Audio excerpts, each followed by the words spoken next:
వెంకటేశాయ. శ్రీమహాగణాధిపతయే నమః. శ్రీరామకృష్ణగురవే నమః. ఆశాపాశము సుదృఢంబై శాంతి హరించే త్రుంచెనారాధనము. ఆ ఆశ నరికి ఒసగుముని మోసల నిలుచుండు శక్తి మోహన రూపా.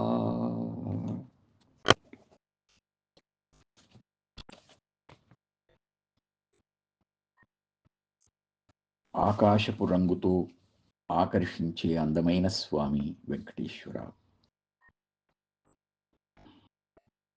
ప్రపంచ సంబంధమైన ఆశాబంధం చాలా గట్టిగా పట్టుకొని నా మనశ్శాంతిని తుడిచివేసింది. నిత్యము చేసే నీ పూజను కూడా చెయ్యనివ్వకుండా ఆటంకపరిచింది.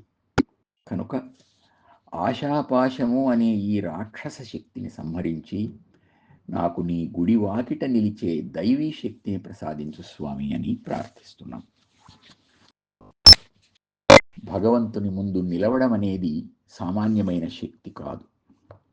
లౌకికమైన ఆశా పాశం దాన్ని చుట్టుకొని పక్కకు లాగేస్తూ ఉంటుంది. వామనుడు బలిచక్రవర్తికి ఈ అంశాన్నే బోధించాడు. ఆశాపాశముతా కడున్నిడుపు లేదంతంబు రాజేంద్ర, వారాసి ప్రావృత మేదినీ వలయ సామ్రాజ్యంబు ప్రాపించియున్ గాసింబొందిరిగాక వైన్య గయ భూకాంతాదులున్ అర్థకామాశన్ పాయగనేర్చిరే మును నిజాశాంతంబులం చూచిరే. తెలుగు భాగవతం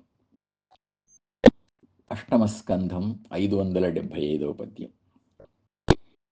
పోతన గారు ప్రసాదించింది. ప్రపంచమంతా మన అధీనంలోకి వచ్చిన అర్థకామాల మీది ఆశ వదలడం లేదు. కోరికలు ఆగవు. వాటి కోసం ధనం కావాలి కాబట్టి దాని మీది ఆశ పోదు. ఇవి బంధించినంత కాలం జీవునికి భగవంతుని ముందు స్థిరంగా నిలబడే శక్తి రాదు. ఎప్పుడూ చంచలత్వమే. ఒక్కొక్కసారి ఆ ఆశ మితిమీరి కోరికలు తామరతంపరై నిత్యకృత్యంగా చేసే పూజను కూడా సక్రమంగా చెయ్యనివ్వదు. సమయం కుదరడం లేదు అనేంత క్రిందికి పడవేస్తుంది. కనుక అత్యాశకు పోకుండా కోరికలను పరిమితం చేసుకొనడం అలవాటు చేసుకోవాలి. అలా కావాలి అని సంకల్పిస్తే భగవంతుడు తప్పకుండా దాన్ని నెరవేరేటట్టు చేస్తాడు. అప్పుడు భగవత్ పూజను స్థిర చిత్తంతో చేసే శక్తి ఎంతో కొంత మనకు లభిస్తుంది. శక్త్యుపచార పూజాం సమర్పయామి అంటాం. యథాశక్తిగా అంటే మనకున్నంత శక్తిలో ఉన్నంతలో అని అర్థం. శారీరకమైన శక్తి ఒక ఎత్తు అయితే ధనబలం, పరివార బలం మొదలైనవి మరొక ఎత్తు. ఈ అన్నింటి తోడ్పాటుతో జీవుడు సాధన చెయ్యాలి. ఇది షోడశోపచార పూజలో చివరి సేవ. యథాశక్తిగా పూజను సమర్పిస్తున్నాను అని నివేదించడం అన్నమాట. ఈ నివేదనలో చిత్తశుద్ధి ప్రధానమైంది. మన శక్తి ఎంత అనడానికి మనమే ప్రమాణం. ఎంత చేస్తే అంత ఫలం. సాధారణంగా సోమరితనం, లోభిత్వం ఈ రెండూ దీనికి బద్ధశత్రువులు. ఇవి దరిజేరకుండా శరీరం ఉండగానే ముక్తిని పొందాలి, జీవన్ముక్తి సాధించాలి అనే గట్టి సంకల్పం చేసుకోవాలి. ఈ దేవతార్చన యజ్ఞానికి ఫలం భగవత్ప్రీతి. ఇది పుణ్యకార్యం గనుక పాపం ముందుగానే నశిస్తుంది.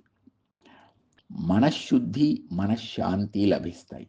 కనుక ప్రతిరోజు తప్పకుండా ఈ యజ్ఞ నిర్వహణ శక్తిని ఇమ్మని భగవంతుణ్ణి సవినయంగా ప్రార్థిద్దాం. ఆశాపాశము సుదృఢంబై శాంతి హరించే త్రుంచెనారాధనము ఆశనరికి ఒసగుము నీ మోసల నిలుచుండు శక్తి మోహన రూపా.